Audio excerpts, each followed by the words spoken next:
Assalamualaikum warahmatullahi wabarakatuh. Pada minggu lepas, kita telah belajar mengenal huruf tunggal alif, ba, ta dan sa. Untuk huruf alif, saya telah pun menerangkan bagaimana menulis huruf alif tunggal dan wajah huruf alif ketika berada di awal, di tengah dan di akhir perkataan. Untuk minggu ni, kita akan belajar wajah huruf ba mengikut kedudukan, iaitu huruf ba ketika berada di awal, di tengah dan di akhir. Bagaimana rupa huruf ba ketika berada di awal perkataan. Okey, ini contoh huruf ba, bentuk huruf ba ketika berada di awal. Dan contoh perkataan yang bermula dengan huruf ba adalah buku, ba waw bu, kaf waw ku.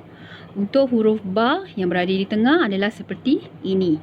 Kemudian contoh perkataan yang di mana ba-nya berada di tengah adalah perkataan tebu. Ta te ba waw bu.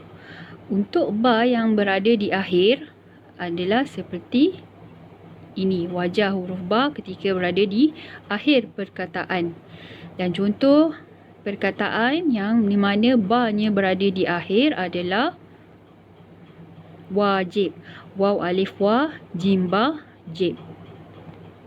Untuk wajah huruf ta pula, untuk wajah huruf ta mengikut kedudukan, huruf ta ketika berada di awal perkataan, wajahnya adalah seperti ini.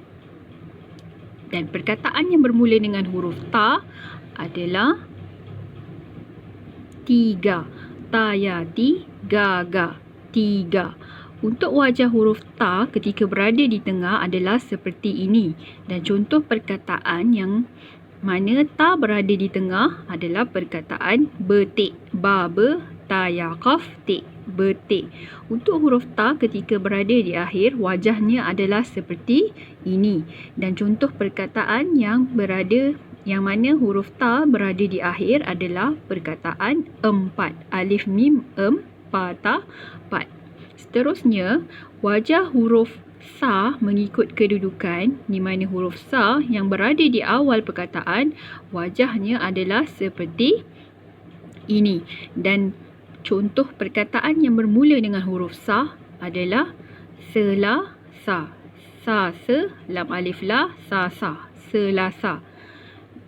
Dan wajah huruf sa ketika berada di tengah adalah seperti ini. Yang mana contoh huruf sa berada di tengah, contoh perkataannya adalah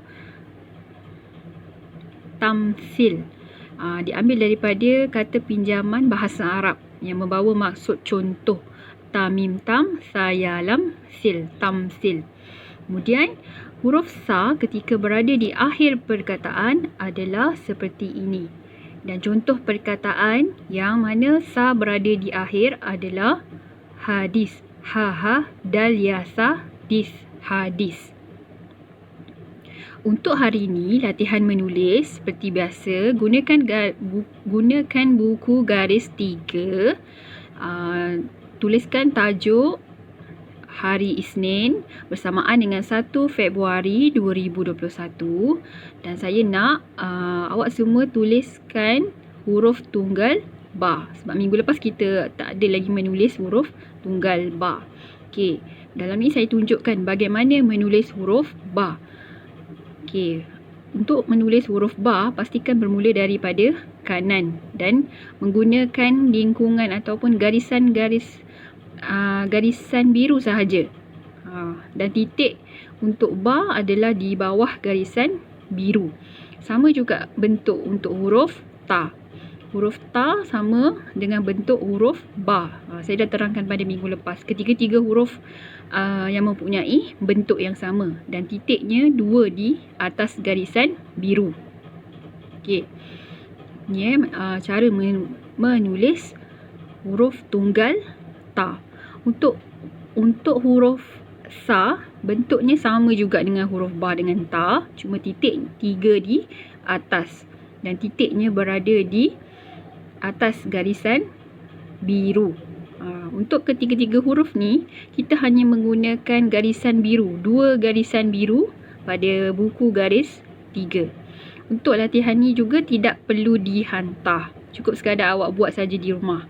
Okey, masa untuk menulis dan membuat latihan huruf tunggal ba ni adalah selama 1 minggu.